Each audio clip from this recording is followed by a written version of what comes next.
Daniel Cormier reacts to the video Michael Chandler posted, showing the damage on his legs from the Charles Oliveira fight. I want to show you something. Look at that. Look at this knee.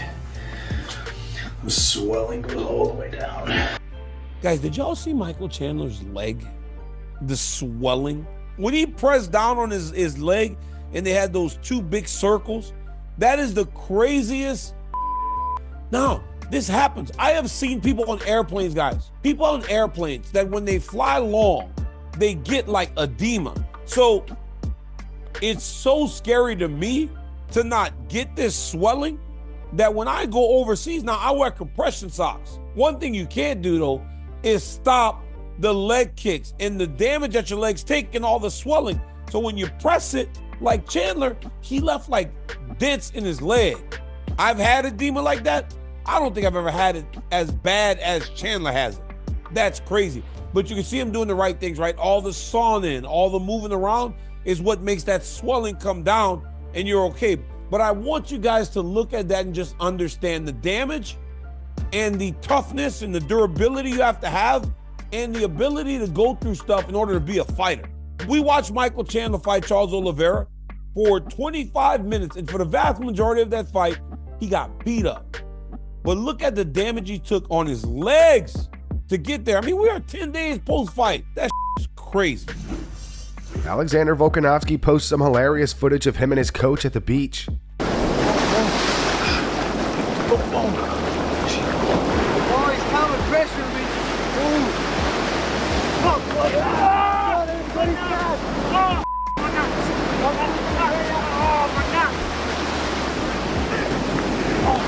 I'm telling you, you're still grabbing her. I was like, let me finish the move. He's a man nuts. Jamahal Hill fired back at Magomed Ankalaev, calling him a bum. Here's what Jamahal had to say on his YouTube channel.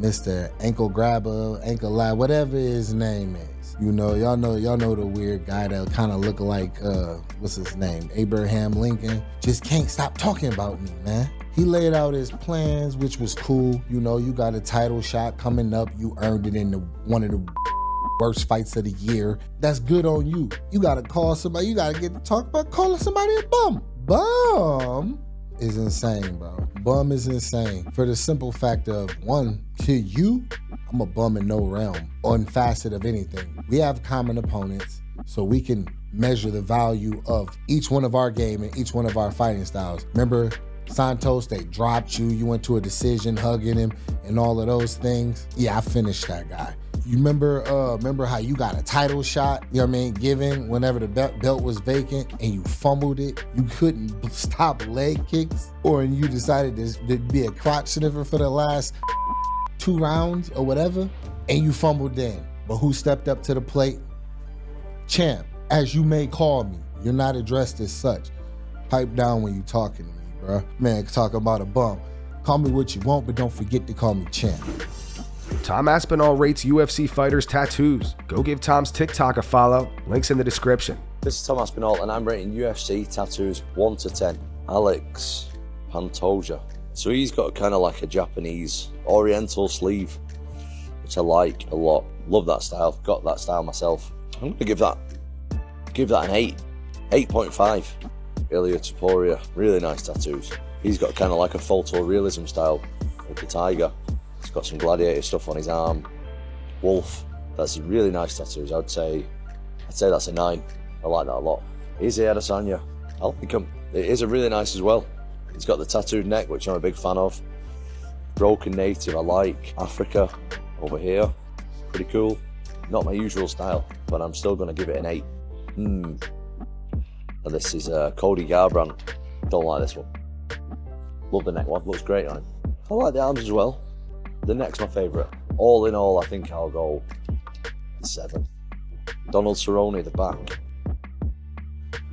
I mean, I like the name thing. Pretty cool. Corny as well, but I do like it, like honouring your name, putting it on your body. The tribal stuff, yeah, not really my scene. The dog, I'd give that a 6 probably. Not really my style, to be honest. Nothing against it, but it's not my style. So Diego Lopez, Dream big and make it happen. See, he's one of them because he's not English, or English isn't his first language. It's like pretty cool to get something else, a different language on you, I guess. And I like the concept, but it's not my style, so I'll give that a 6. D-Rod, yeah. Really good tattoos. Really, really good tattoos, man. They really suit him. I like the head thing. The back's nice. I think I'll give that a 9. I really like that. I really like that stuff. Oh, Marvin Vittori, yeah, he also has like a Japanese sleeve slash coming onto the chest. It's really, really nice stuff, actually. The colour. Some people, when they get colour in, it doesn't go well with the skin tone, but because he's quite pale, the colour really pops on him, and it's done really well. That must have took a lot of time. That I would say, give that a 9.5. Brendan Allen. I like the way he fits on his body, going into the chest, going into the sleeve, the ribs and stuff. The actual design of it looks like some kind of Polynesian stuff. I don't know exactly what it is. It's not something that I like personally. It's not something that I could see having on myself, but I'm not against it. I would say that's a 7. Anthony Smith. He's got some shockers, but he's also got some good ones. I know he's got a lot of new work done. He's got a lot of cover-ups like I do as well. I'm not keen on the chest, to be honest, or the stomach. He's got some nice colour on the arm. Tribals are getting covered, I believe. Overall, I give him a 7.5 on the tattoos. Michael Bisping thinks that if Ian Garry cannot stop Shavkat Rakhmonov from taking him down, he will end up getting finished. On his YouTube channel, Bisping said, "You've got to have a lot of respect for Ian Garry. He didn't have to take this fight. But can he stop the takedown? Ian Garry is probably going to dance around the octagon and use the exact same game plan that he did against Jeff Neal. He's got to keep Shavkat Rakhmonov off him. If he can't stop the takedown, he will get finished. And that's no disrespect to Ian Garry. He might be able to dance around, use the reach, use the range, use the movement, be fast, be elusive, be nice and crisp, be light on his toes, and be dedicated enough to not get involved in a brawl. If he does that, Shavkat is going to get a hold of him. If he gets a hold of him, he's going to get him down. And if he gets him down, it's going to be lights out. Can Ian Garry stop the takedown? Because if he can't, someone's O has got to go, and that's probably going to be Ian Garry's. But he does have a path to victory of using the range, sticking and moving. The crowd will boo, but who cares about the crowd? Winning is all that matters. Sean O'Malley gives an update on his training following his hip surgery. Well, good news is Sugar Shane's back to training. We got into some mitts, we got into some light sparring. People are like, you gotta start grappling, brother. Don't need to see you hitting mitts. You're already sharp. Wrestling. I can't wrestle yet. I can move around. I can hit mitts a little bit. Shadow box spar a little bit. Cannot grapple at all yet. Probably about 3 weeks out from being able to start drilling. Gotta take care of this. Not hitting mitts, moving around, no issue. It's the grappling that hurts. Yeah, and I mean, it drives me crazy too. It's like, man, you guys need to go here for wrestling. You gotta do this for wrestling. I'm like, brother, we got plenty of good wrestlers, but the problem is you can't wrestle when you got a blown out hip. But we got the hip fixed. And I mean, even Peter, after he got his surgery, he looked like a whole new animal in that fight versus Davison. Davison was always in the fight, but he kind of made him look bad. Joaquin Buckley believes that Ian Garry is going to defeat Shavkat Rakhmonov at UFC 310. Speaking in Middle Easy, Joaquin said, "A lot of people are not going to believe me, but I think Ian Garry is going to win by the skin of his teeth, just like the rest of the wins that he's had, whether that's with MVP or with Jeff Neal. He does a good job of staying safe and surviving. And if you don't have the feet to kind of hunt guys down like that, where they're constantly moving and constantly evading, and you set up traps, obviously, you're not going to be able to land those power shots. If you get in the fire with Shavkat Rakhmonov, you're going to get burned. But I don't see Ian Garry running into that burning house. He's going to try to flee and evade the whole time. And I could see Ian Garry getting his hand raised by decision." Jamahal Hill had words for Michael Bisping. Bisping recently said that he found Jamahal to be a bit of a sore loser after his loss to Alex Pereira. What kind of a fighter is he? Obviously you lose.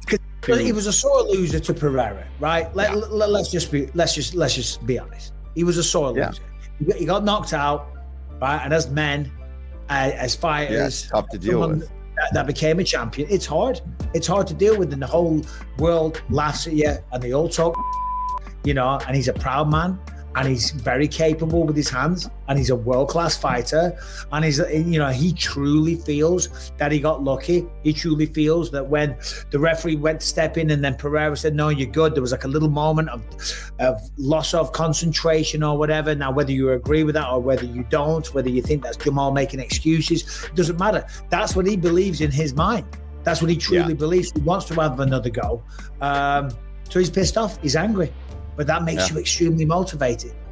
Yeah, and that's what I'm hoping for. I'm hoping that he just goes out there and wants to lay it on the line and put him away, because I think Jamal is the better fighter. I think Prochazka is fun.